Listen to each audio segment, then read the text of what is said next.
All right, in the old days, I had a little magnifying lens. I'd say, you got it, you don't. And that wasn't fair, was it, right? So I said, hold on. Now you get to see what I see. All right, so we're going to look at the sides of the hair and the back of the hair. This is the best hair that we have. And I'm going to compare everything here to the hair that you have through here, okay? Sometimes it's generalized all over, and sometimes it's just in the 5 zones that we talked about. But I'm going to look at everything, okay? So let's look at the best hair that we got is right here. What I want you to notice are a couple of things. If we look at the individual, the hair fibers, right? So the follicle is under the skin, and then everything above here is the hair shafts that come out. But if you look at each individual hair fiber and compare them to the neighbor, they're about the same size, right? You don't see super big and super small. These are all about the same size. Also, notice this stuff in the background, that pinkish red stuff. Yeah. What is that? Blood supply, right?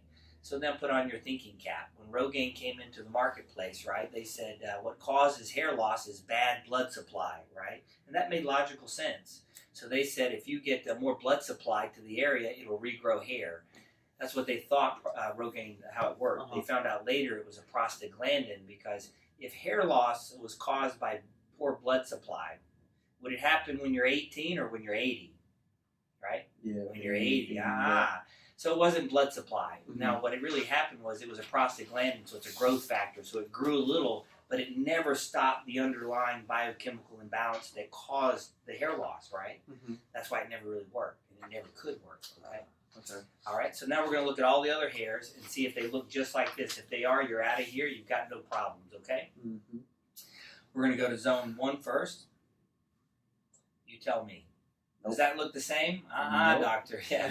2 things, right? Doesn't look like those other hairs, and they individually are different sizes. Right. That can't be right? Something is going on, and there's a process in the blood. All I've got to do is rebalance the blood, and hair knows exactly what to do, right? So good thing is there's hairs inside the follicles. Now put on your other cap. If I look in here and I don't see anything, can I make it grow? Absolutely not, right? I'm not a magician, right? We're going to do what doctoring does, get you rebalanced, and then nature's going to take over. But the follicles have to be alive, right? If you come in too late, there's nothing I can do. Yeah. The good thing is, and now we're in an area, Tracy, can you give them the mirror? In an area that you almost don't see hair, and you're going to get a full hairline back yet, right here. So you said, doctor, if you put it right here, of course I saw hair. But I want you to see that we're right here where it looks like there is no hair. Okay, right? You see there's almost nothing, but when we go in there, look, there it is. Yeah. So I expect this to come. Is this going to come first or last? Last, right? This is the first affected, most affected, the worst off, and then it starts to go back. As you thicken up, it's going to thicken in the crown and start to come down, right? That just makes logical sense, okay?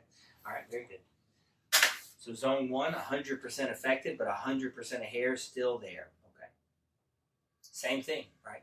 Hairs are there, they just need to grow. And that's what happens. See how small these hair shafts are? Yeah. So the follicle underneath is also shrunk, right? So as that follicle gets bigger and gets thicker, the hairs on top will get bigger and thicker.